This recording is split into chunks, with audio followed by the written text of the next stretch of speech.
एक बार की बात है, एक छोटे से गांव के पास एक प्यारी सी चिड़िया रहती थी।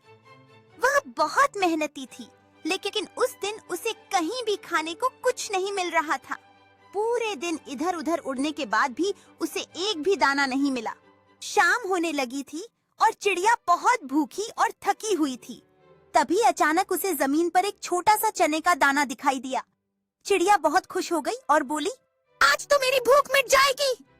लेकिन जैसे ही उसने दाना उठाया, वह दाना एक पेड़ की दरार में फंस गया। चिड़िया ने बहुत कोशिश की, लेकिन दाना बाहर नहीं निकला। चिड़िया ने सोचा, मुझे किसी की मदद लेनी चाहिए। वह उड़कर पास के बढ़ई कारपेंटर के पास गई और बोली, बढ़ई भैया, कृपया इस पेड़ को काट दीजिए, मेरा दाना उसमें फंस गया है।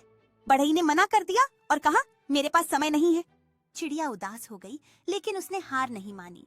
वह फिर राजा के पास गई और बोली, राजा जी, बढ़ई मेरी मदद नहीं कर रहा, आप उसे आदेश दीजिए। राजा ने भी उसकी बात अनसुनी कर दी।